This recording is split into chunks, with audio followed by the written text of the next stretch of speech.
Alright guys, welcome back to VALORANT News. Big discussions around Sentinels over the last few days. We saw the news that Hiko, their head coach, was fired from the roster. They've said goodbye to him today, a lot of the players, and they don't seem so happy about the idea that he was dropped in the first place, to be perfectly honest. But also TenZ. Rumours are circulating he's probably going to be stepping away from the team in the near future. Marved might well be coming into the roster, and cNed says that TenZ actually would have wanted to step away with the injury and the infection he had on his fingers, but he wasn't able to do so because they simply didn't have any other options. Very much intrigued to your thoughts in the comments below. Hit the like button if you enjoy. Subscribe if you're new as always. I would greatly appreciate it. First of all, Premiere was officially launched, or not launched yesterday, but it's coming April the 25th. This is the Face-It-esque integrated into the game mode where you can come up with a team of 5. I think a team of up to like 7 or 8 or whatever you can actually have on your roster, but you can then compete with the team of 5 obviously, and you know, win league matches, qualify for the tournaments at the end of it. Pretty cool stuff. There is also one additional change they're making here for the overtime rules. If it does go to overtime,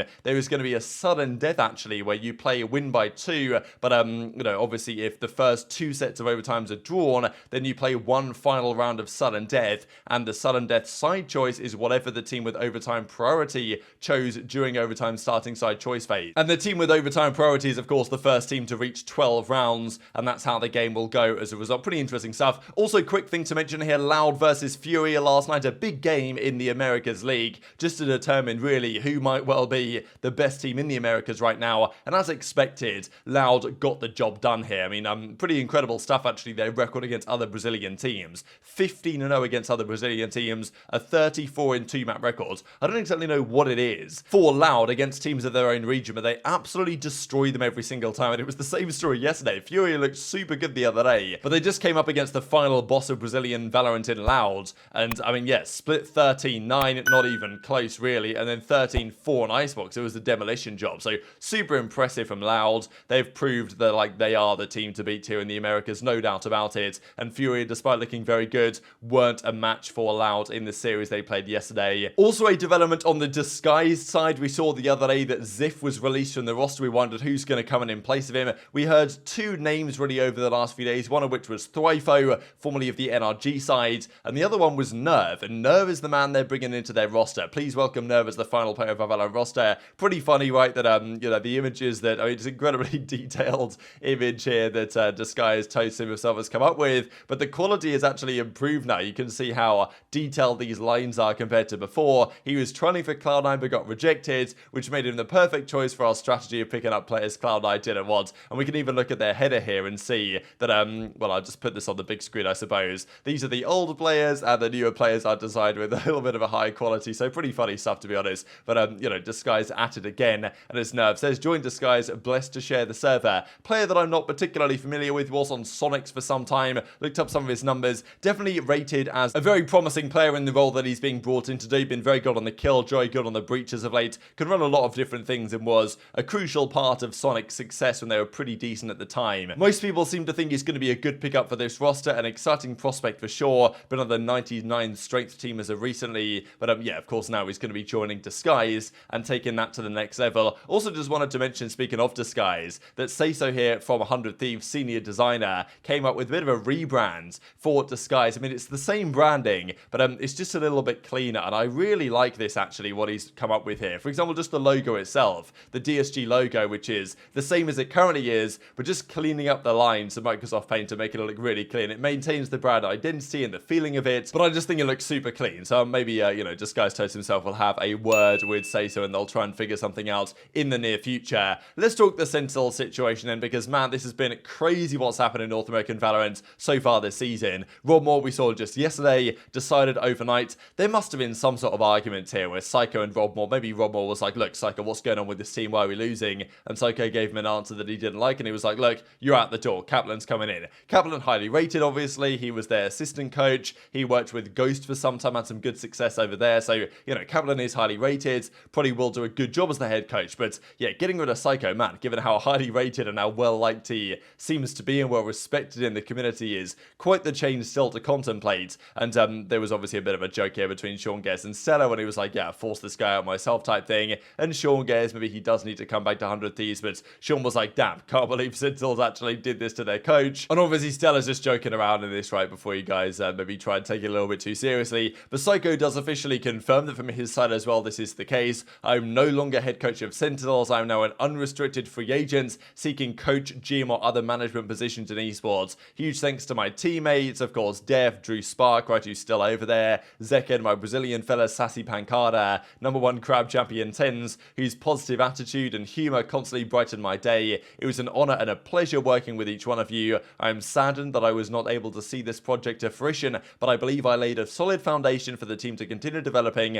and improving upon. The players are in great hands with Kaplan, who I hired because of his deep understanding of the game and who has already been running strategy for the team this year, and Drew Spark, who is a brilliant mind and has been my assistant coach since XSET. He remains as the analyst for the roster. Thanks for all the incredible fans and friends that I've had. I hope the Don Wick persona has given you a villain that was enjoyable to cheer again. So yeah, really nice words and statement there from Psycho. I thought it was, there was no drama right here from Psycho. Very professional, very humble. Obviously, like, he doesn't want to just talk trash on Sentinels and the brand and don't like Rob Moore himself, because it's going to restrict his opportunities in his next intention or next venture that he's trying to go on. But yeah, this entire story is absolutely remarkable, to be honest. And we also got this from TenZ. Thanks for everything, Don. Miss you already, with the sad face. So, I mean, this is very clearly not a player-led decision. It seems that TenZ very much liked Psycho being around and enjoyed him as part of the team. Same story from Pancada. He says, good luck in the future, my fella, with another kind of like crying, looking pretty sad type face. So yeah, very interesting stuff, right? That clearly this was not a, look, it seems to me this is not a decision led by the players. There was talk, oh, like Psycho wanted to get rid of TenZ and that, like, he wanted to bench TenZ and that's why Rob Moore said no, but I don't think that was the case, to be honest. Who knows, honestly, what happened there? We might find out one day. The question is, though, what's happening next for Sentinels? Because there have been some rumours here by noticed here last night that Sassy has been running in ranked by duoing with Zekken a bit of the initiators, right? He's been on the Sova, the Fade, the Sky, the KO, and doing rather well with them in the ranked games that they have played.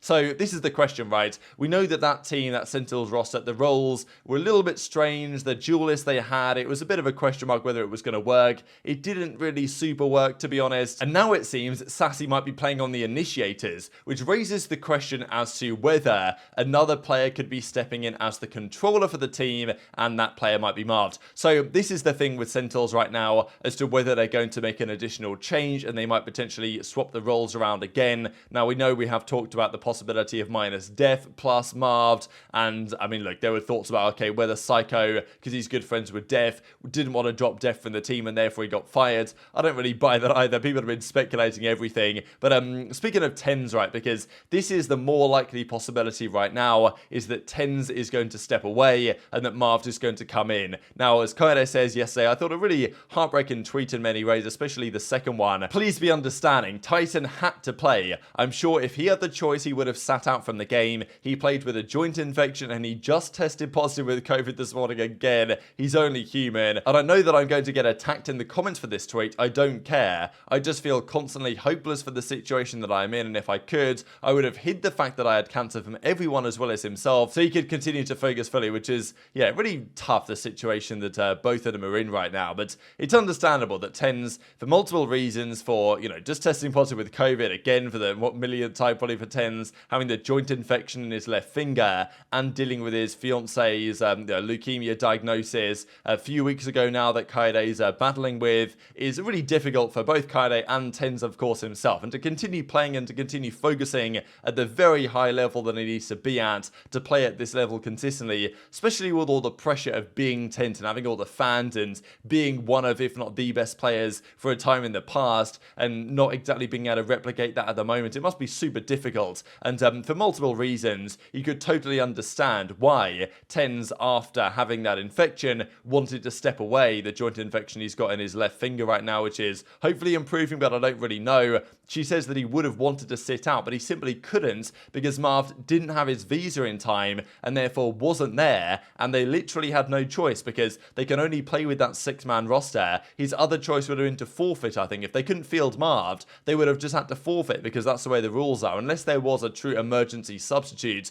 which I guess they could have done. But I suppose this eventuality made more sense, as Kaede goes on to say he has never once said he is the best. I get that his popularity will come hate alongside it, but he's the most humble and most kind-hearted person I know. I know saying this changes nothing, but please understand that both him and myself are only human. So that's the thing. If he wanted to step away from the team for that game anyway, but he simply wasn't able to because Marved couldn't come in, then there are questions as to, given all the circumstances around this, whether he will just step away now, especially with Marved indicating yesterday that his visa is now sorted. There is a good chance, I think, for next week's game that Marved will have his visa done, he will be there in LA, and he will have a chance to play for the roster, and this might coincide as well to Marved stepping into that kind of role as the controller. Sassy might go to the initiator, they throw some other things around in the team to fix the roles, then that might be the roster going forward. So very much intrigued to your thoughts, of course not confirmed yet, but given all the drama at Sentinels, I wouldn't be surprised if there's another further twist in the tail, especially given the situation that TenZ is currently going through.